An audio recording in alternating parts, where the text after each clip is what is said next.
नमस्कार दोस्तों, स्वागत है आपका इस वक्त की 5 बिग ब्रेकिंग न्यूज में, जिसमें सबसे पहली खबर भारतीय जनता पार्टी को झटका देने वाली है और गुजरात के मुख्यमंत्री विजय रूपाणी पर हो गया है एफआईआर दर्ज। दरअसल दोस्तों, पांचों खबर की गहराई में आपको ले जाएंगे, लेकिन उससे पहले अगर आप भी खुल के कांग्रेस पार्टी और गठबंधन का समर्थन करते हैं तो आप अभी इस वीडियो को लाइक कीजिए और अब तक चैनल को सब्सक्राइब नहीं किया तो इस लाल बटन को दबा के इस चैनल को फ्री में सब्सक्राइब करके घंटी बजाइए। पहली बड़ी खबर बिहार से आ रही है, जहां पर बिहारियों के खिलाफ हिंसा के मामले में गुजरात के मुख्यमंत्री विजय रूपाणी पर एफआईआर दर्ज। दरअसल दोस्तों, कुछ समय पहले जिस तरह से गुजरात में यूपी और बिहार के लोगों पर हमला हुआ था, उसके बाद प्रदेश सरकार लोगों के निशाने पर आ गई थी। इस मामले में अब कोर्ट ने संज्ञान लिया है और मुख्यमंत्री विजय रूपाणी के खिलाफ एफआईआर दर्ज करने को कहा है। बिहार के मुजफ्फरपुर स्थित स्थानीय कोर्ट ने गुजरात के मुख्यमंत्री के खिलाफ एफआईआर दर्ज करने का आदेश दिया है। कोर्ट ने इस बात को माना है कि रूपाणी ने बिहार के प्रवासियों के खिलाफ हिंसा भड़काई थी। सब डिविजनल जुडिशियल मजिस्ट्रेट सबा आलम ने सामाजिक कार्यकर्ता तमन्ना हाशमी की याचिका पर सुनवाई करते हुए यह आदेश दिया है।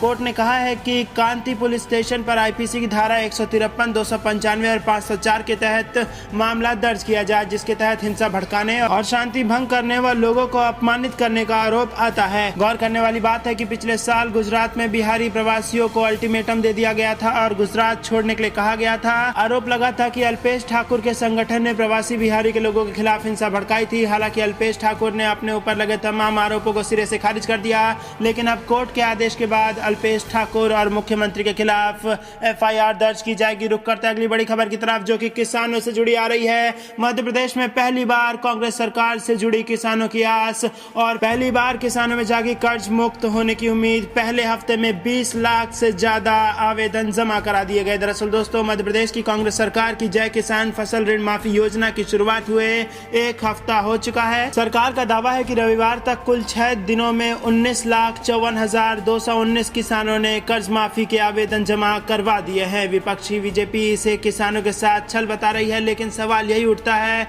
कि कर्ज माफी की इस कसरत से किसानों को कितनी उम्मीद है। आधिकारिक आंकड़ों के मुताबिक रविवार तक जय किसान फल ऋण माफी योजना के तहत शुरुआती 6 दिनों में 19,54,219 किसानों ने ग्राम पंचायतों में कर्ज माफी के आवेदन पत्र जमा करवा दिए हैं। सरकार की इस कसरत से फिलहाल किसानों में कर्ज मुक्त होने की आस जगी है। मंदसौर जिले के बाबुल्डा गांव के किसान कैलाश चौधरी का कहना है कि लगभग 2 साल पहले पिपलिया मंडी में 6 किसानों ने अपने हक के लिए शहादत दी थी। उनके हक की लड़ाई की जीत में बदलने की शुरुआत अब जाकर शुरू हुई है। उन्होंने कहा कि 2 लाख रुपए तक की कर्ज माफी के लिए आवेदन भराए जा रहे हैं। हमें लगता है कि यह सरकार हमारी मांगों को गंभीरता से ले रही है। गौरतलब है कि मंदसौर 2017 के किसान आंदोलन का केंद्र रहा था और 6 जून 2017 को आंदोलन के दौरान पुलिस गोलीबारी में 6 किसान मारे गए थे। रुक करते हैं अगली बड़ी खबर की तरफ, जो कि मध्य प्रदेश से आ रही है। भाजपा हमारे विधायकों को खरीदने की कोशिश कर रही है। बड़ा आरोप भाजपा पर लगा दिया है मध्य प्रदेश के मुख्यमंत्री कमलनाथ ने। दरअसल दोस्तों, कर्नाटक के बाद मध्य प्रदेश में भी कांग्रेस ने भाजपा पर आरोप लगाया है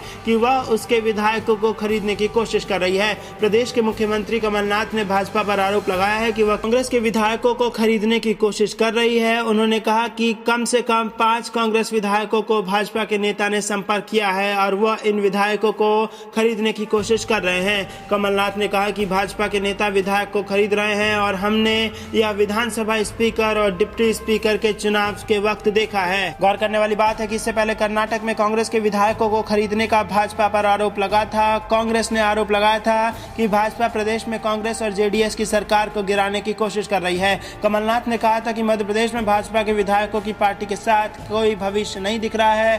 5 से 6 विधायक हमारे लगातार संपर्क में है, लेकिन मुझे अभी उनकी जरूरत नहीं है। आपको बता दें कि मध्य प्रदेश में कांग्रेस, सपा और बसपा के विधायकों के समर्थन से सरकार चला रही है। कमलनाथ ने बताया कि वह प्रदेश के लिए निवेश की खातिर दावोस गए हैं। उन्होंने कहा कि प्रदेश में बेरोजगारी सबसे बड़ी समस्या है। हम लोगों को बताएंगे कि कैसे मध्य प्रदेश में मैन्युफैक्चरिंग सेंटर फल फूल सकता है और क्यों यहाँ निवेश करना बेहतर है। तो जबरदस्त एक के बाद एक अपने तमाम वादों को पूरा करते दिखाई दे रही है कांग्रेस पार्टी, कम से कम मध्य प्रदेश में। रुक करते हैं अगली बड़ी खबर की तरफ, जो कि उत्तर प्रदेश से आ रही है। यूपी में गठबंधन से डर गई है भाजपा, ऐसा कहना है पार्टी के अपने सांसद बलियान का। पार्टी के सांसद ने कहा कि इस बार लोकसभा चुनाव की लड़ाई बेहद मुश्किल है। दरअसल उत्तर प्रदेश में मुख्यमंत्री योगी आदित्यनाथ लाख दावे कर ले कि एसपी बीएसपी गठबंधन से उनकी पार्टी बीजेपी को कोई फर्क नहीं पड़ने वाला है, लेकिन हकीकत यह है कि उनकी पार्टी के नेता इस गठबंधन से डरे हुए हैं। बीजेपी सांसद संजीव बालियान ने इस बात को स्वीकार किया है। एसपी बीएसपी गठबंधन के बाद जहां सीएम योगी ने कहा कहा था कि दोनों पार्टियों के एक साथ आने से उन्हें हराना आसान होगा। वहीं बीजेपी सांसद संजीव बालियान का कहना है कि अब लड़ाई बेहद मुश्किल हो गई है।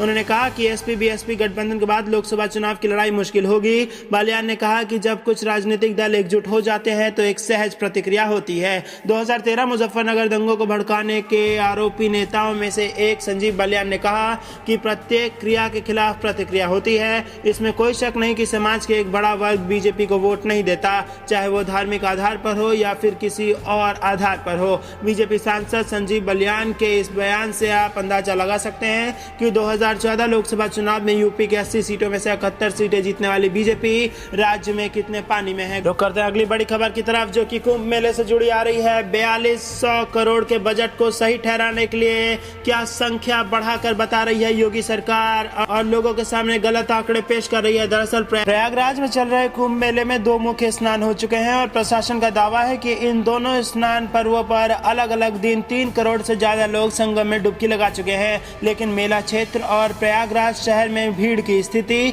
स्टेशनों पर भीड़ का दबाव और सड़कों पर छाए सन्नाटे को देखते हुए इन आंकड़ों पर सवाल उठ रहे हैं। कुंभ के पहले शाही स्नान यानी मकर संक्रांति के दिन शाम को मेला अधिकारियों की प्रेस वार्ता में स्नान करने आए श्रद्धालुओं की संख्या का जब जिक्र हुआ तो प्रेस कॉन्फ्रेंस का माहौल कुछ ऐसा हो गया कि हंसी ठहाके लगने लगे। पत्रकारों ने व्यंग्यात्मक लहजे से सवाल किया कि अब आंकड़ों को अंतिम मान लिया जाए या अभी और गुंजाइश बढ़ाने की बाकी है। पत्रकारों के सवाल में व्यंग जरूर था, लेकिन आंकड़े जारी कर रहे अधिकारियों में बेचैनी के बावजूद आत्मविश्वास बना था। उस दिन यानी मकर संक्रांति का अनुमान था कि 1 करोड़ की भीड़ आएगी। प्रशासन ने पहले इसे 1 करोड़ 84 लाख बताया और देर शाम मुख्यमंत्री योगी आदित्यनाथ ने इस संख्या को 2 करोड़ के ऊपर पहुंचा दिया। वहीं 21 जनवरी को पूर्णिमा के दिन भी आंकड़े 1 करोड़ से ज्यादा बताए गए, लेकिन सवाल उठता है कि प्रशासन ने यह आंकड़े जुटाए कहां से। मेला अधिकारी दिलीप कुमार बताते हैं कि हमारे यहाँ विभिन्न घाटों पर हर घंटे जो लोग स्नान करते हैं उसके आधार पर आकलन किया जाता है। इसमें फोटोग्राफी और वीडियोग्राफी की मदद भी ली जाती है।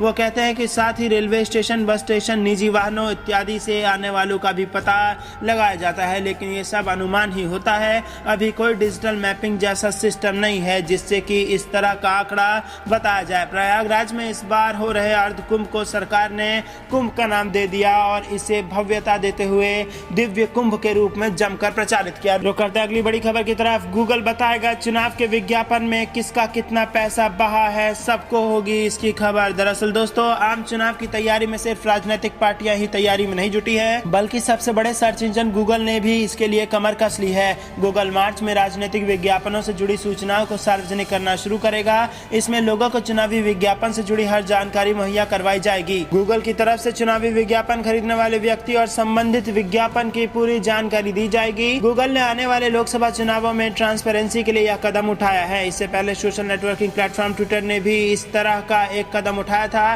गूगल ने इसके साथ ही जानकारी दी है कि वो भारत के लिए अपनी चुनावी विज्ञापन नीति में भी बदलाव करने जा रही है, जिसके तहत विज्ञापन देने वालों को विज्ञापन छापने या फिर दिखाने के लिए चुनाव आयोग की तरफ से जारी सर्टिफिकेट देना होगा। अब गूगल के इस फैसले के बाद साफ तौर पर पता चल पाएगा कि किस राजनीतिक पार्टी ने विज्ञापन के लिए कितना पैसा बहाया है। चुनावों में राजनीतिक पार्टी करोड़ों रुपए विज्ञापन में बहा देती है। इसके लिए गूगल की तरफ से एक रिपोर्ट पेश की जाएगी जिसे लोग सर्च कर पाएंगे।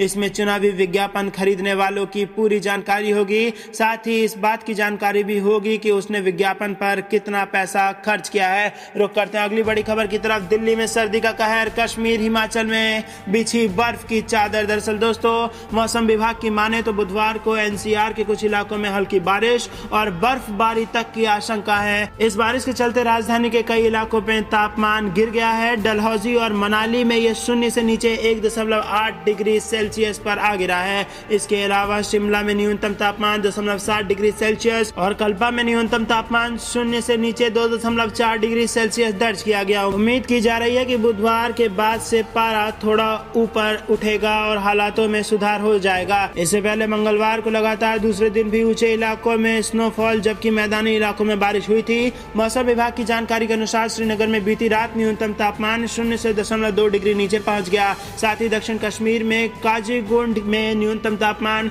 0.8 डिग्री सेल्सियस दर्ज किया गया है। काकेरनाग कस्बे में तापमान 0.3 तक दर्ज किया गया। तो दोस्तों ये थी दिन भर की कुछ बहुत महत्वपूर्ण खबरें। अब आप हर खबर में हमें अपनी टिप्पणी जरूर बताइए और जाने से पहले आप इस वीडियो को लाइक करके इस लाल बटन दबा के इस चैनल को फ्री में सब्सक्राइब करके घंटी बजाइए। जुड़े रहने के लिए आप सभी का बहुत बहुत धन्यवाद। देख रहे थे आपका